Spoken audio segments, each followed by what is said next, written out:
Let's start off with identifying our valence electrons for every single element. This is going to help us be able to draw Lewis structures properly. So remember that valence electrons are just electrons on the outermost shell of an atom. And looking at the periodic table, our first group is going to have one valence electron.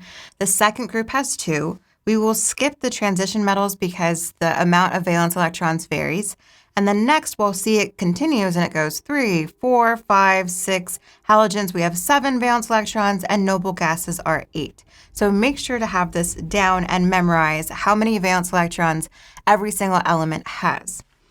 Moving on to Lewis dot diagrams. What these are, it's just a visual representation of the element and how many valence electrons are on that element. So looking at, let's say, lithium.